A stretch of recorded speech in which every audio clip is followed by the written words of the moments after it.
I remember the day I realized I'd been erased. It was at my parents' 40th anniversary celebration. A perfect evening, curated to the last detail. Strings of white lights looped over the garden. The air smelled of jasmine and buttered rolls, and laughter spilled like champagne. My sister, as always, stood at the center of every photograph, her arm hooked through Dad's, her smile flawless and practiced. I hovered near the edge, camera in hand, doing what I always did, capturing what I didn't belong to. When the slideshow started, I found a seat near the back. The screen flickered to life, and image after image appeared. My family on holidays, graduations, birthdays. I knew each of those days by heart because I was there. But on screen, I was nowhere. They'd cropped me out. It wasn't obvious at first. A half shoulder missing here, a strange framing there. Then I saw it. A photo from my college graduation, the one Mom had framed years ago before replacing it with my sister's wedding portrait.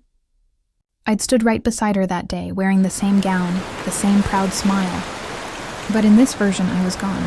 My throat tightened. Around me, people clapped, laughed, toasted. My sister leaned into her husband's shoulder, and Dad beamed like a man who had done everything right. If you've ever felt invisible, I wanted to say aloud.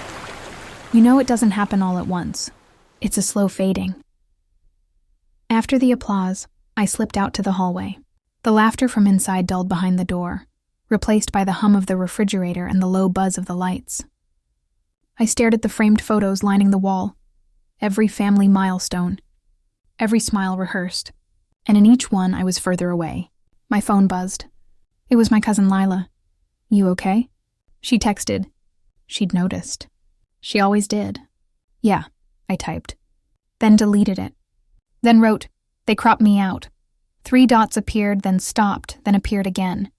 Finally, she sent, "Are you surprised?" I wasn't. That was the worst part. I walked to the dining table, still covered in dessert trays and empty glasses. A few photo envelopes lay scattered near the centerpiece. My sister had always been the one to organize the family album. I picked one up and flipped through the glossy prints. There I was, or rather, there I had been.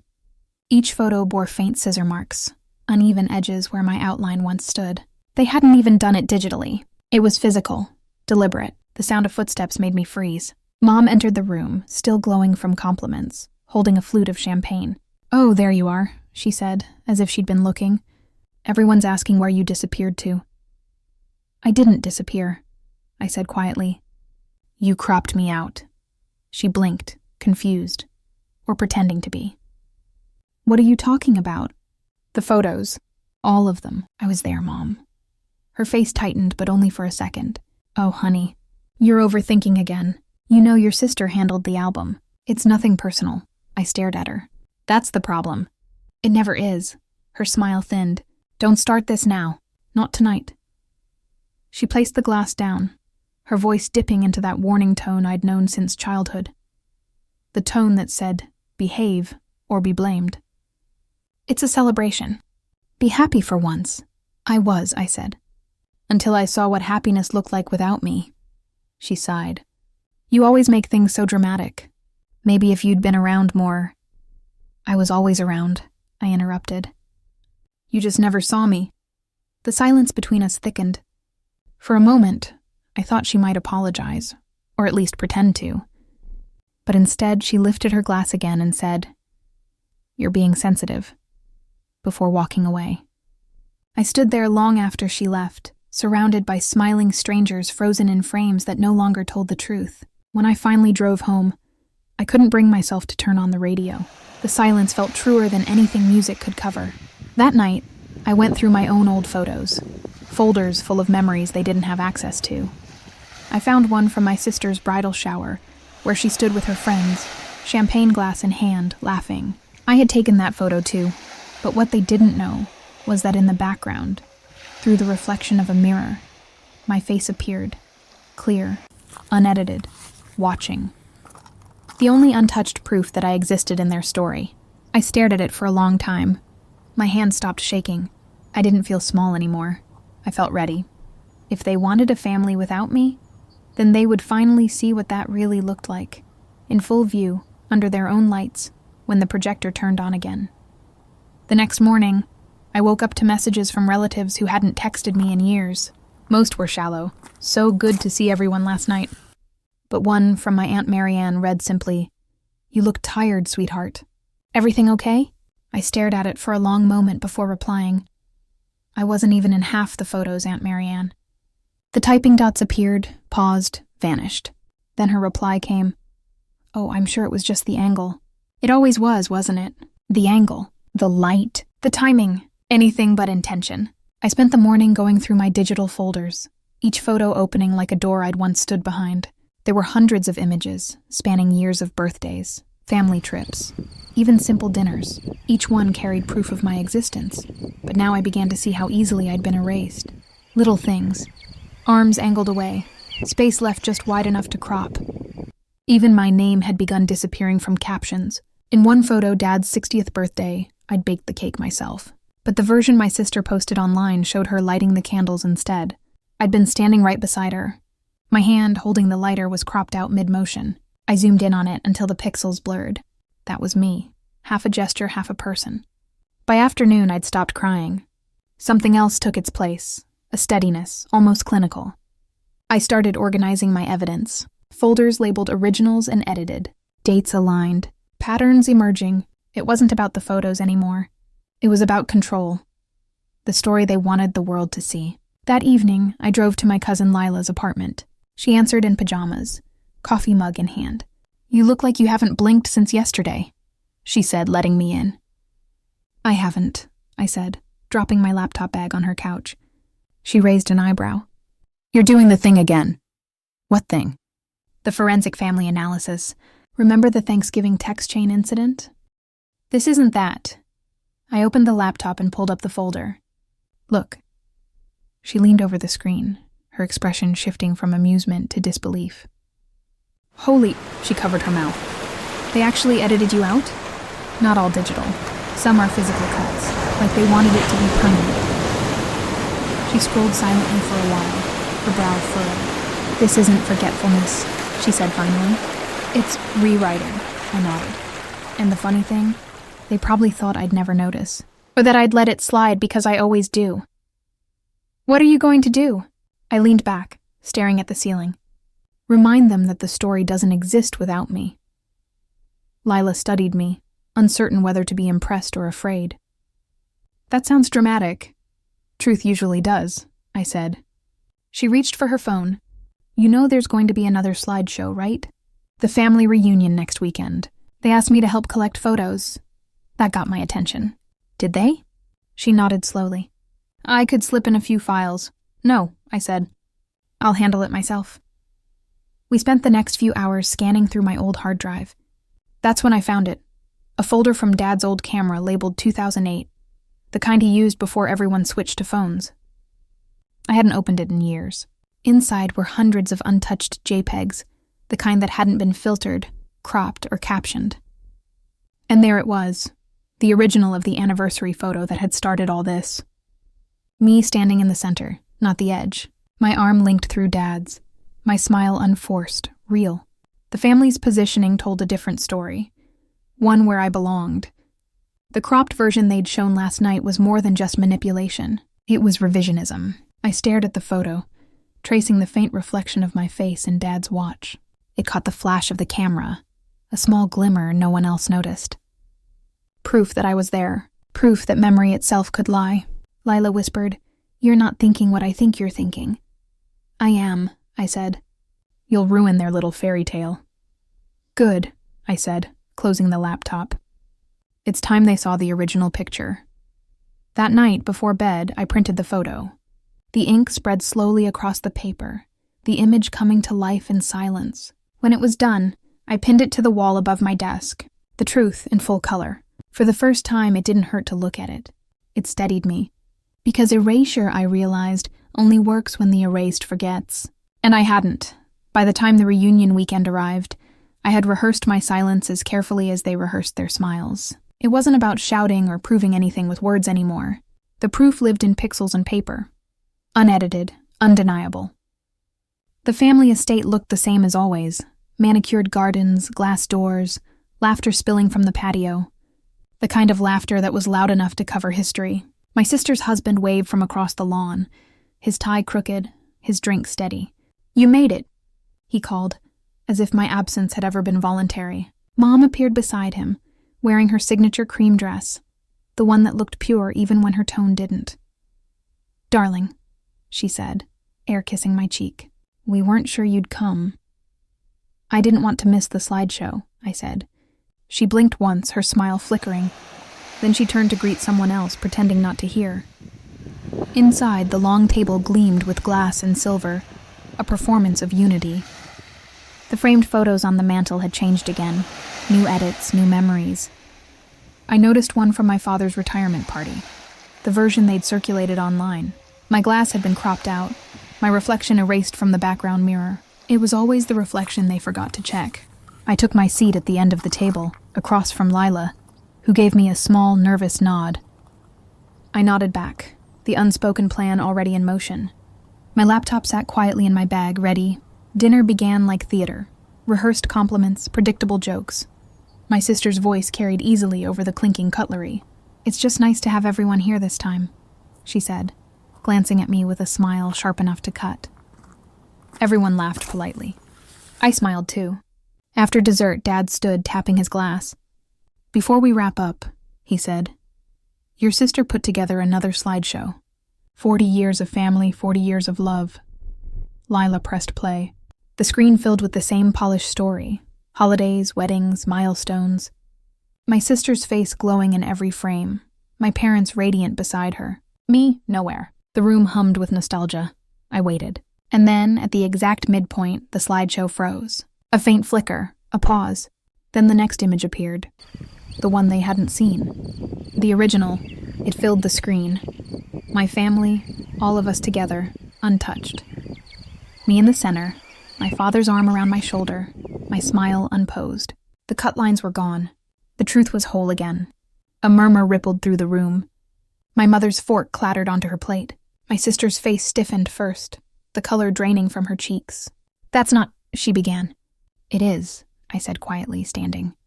"That's the photo you cropped. The one from your edited slideshow." No one spoke. Even the hum of the projector felt heavy.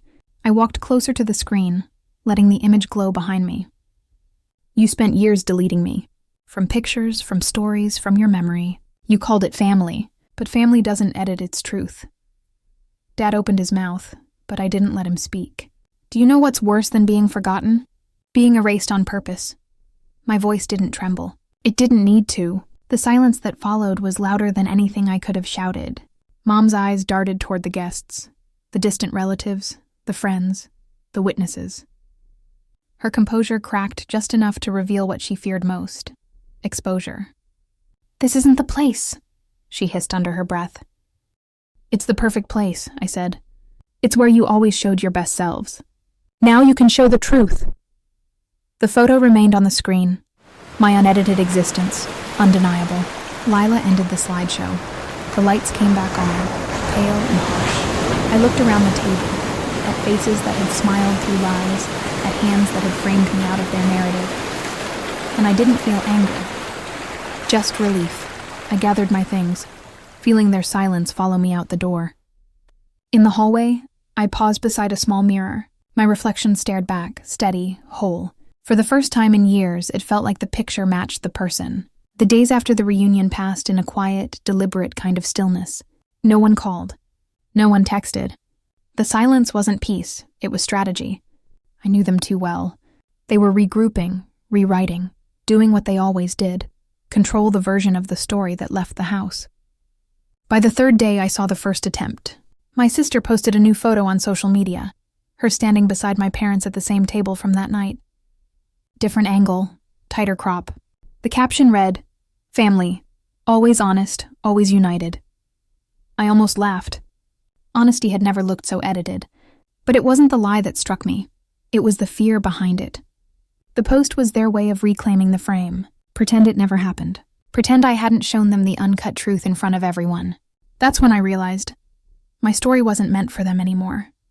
It was meant for everyone who'd ever been erased and told to smile about it. So I planned something small. Quiet but public enough to matter. A week later, I rented a small art studio downtown. one of those open exhibition spaces that hosted community showcases. I sent out an invitation to everyone from that dinner. Just a simple note, a family story and pictures. No edits. Most ignored it, of course. But curiosity has a way of pulling even the proudest people out of hiding. By evening, the room was full.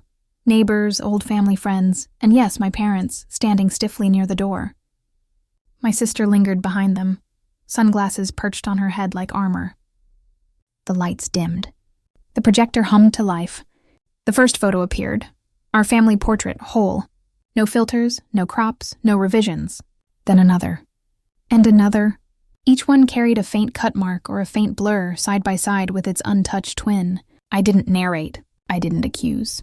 The truth didn't need me to. It spoke in scissors and pixels, in the difference between what was seen and what was removed. Somewhere near the middle of the slideshow, I heard my father inhale sharply. The photo on screen was from the year my grandmother died. I was the one holding her hand in that shot, my face red from crying. In the edited version, the hand was empty. They'd erased the grief, my grief. The room stayed utterly silent. When the final image appeared, the anniversary photo, the one that began it all, I stepped forward.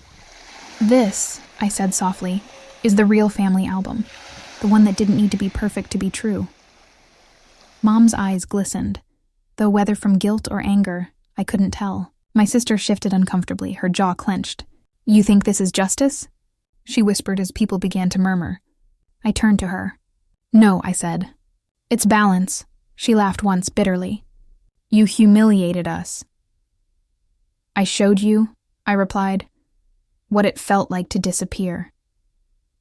Her expression faltered, but I didn't wait for an answer. I walked toward the projector, letting the light fall across me, my own reflection cast against the final image. For the first time, I wasn't beside them. I was in front of them. The applause started softly, from somewhere in the back. Not pity, recognition. People who saw themselves in what I'd shown. I didn't stay long after that. I left before the lights came up, before anyone could decide what version of the story they'd tell next. When I got home, I sat by my window and watched the city lights flicker against the glass. My phone buzzed once, an unknown number. The message read, "You were right. I see it now." "Mom," I didn't reply. Some messages don't need answers. Instead, I looked at the photo still pinned above my desk, the one with no edits, no apologies, and whispered, "This is what truth looks like when it finally stops hiding." Outside, the night was quiet, but it didn't feel empty. It felt restored. In the weeks that followed, the silence from my family turned from defense to distance, and finally, to something like surrender. No more photos, no messages carefully written to maintain appearances, just space, wide, quiet space. I learned to breathe inside it. The first morning I woke without the weight of their stories pressing on my chest. I brewed coffee, opened the curtains, and let sunlight fill the kitchen. The mug warmed my hands, and for the first time in years, it felt like my own house, unshared, unedited. A letter arrived that afternoon, handwritten, my mother's looping cursive on cream paper. I almost didn't open it, expecting denial or guilt disguised as love. But it wasn't that. "You were right," it read. "We forgot that truth doesn't need to be pretty. It only needs to be real. I don't expect forgiveness, but I wanted you to know. Your father has been looking through the old albums. He said your smile was the only one that looked honest." I read it twice, then again. Then I folded it carefully. Not because it absolved anything, but because it was a beginning. That weekend, I visited the lake where we used to take family photos every summer. The water shimmered, still and unjudging. I brought my camera, not my phone. Real lens, real light. I set the tripod down and pressed the timer. 10 seconds. The shutter clicked once, then again. I stood alone in the frame. No one to adjust the angle or blur the edges. Just the sound of wind through the reeds and my reflection rippling softly across the surface. For the first time, I wasn't trying to fit into anyone's picture. I was simply existing inside my own. Later, as the photos developed, I noticed something small. The sunlight had caught my eye just right. A gleam. The same glimmer I'd once seen reflected in my father's watch all those years ago. It wasn't an accident. It was continuity. Because truth once seen doesn't fade, it waits. That night, I placed the photo beside the old one. The family portrait, uncut and whole. Side by side, they told the story the way it was always meant to be told. Not perfect, but complete. I poured a glass of wine and sat quietly for a while. The city hummed faint beyond my window. I thought of every face that had turned away, every cropped corner, every silent dinner that tried to teach me to disappear. And then I smiled, because I hadn't disappeared. I had developed, slowly, in real light, like a photograph that finally found its focus.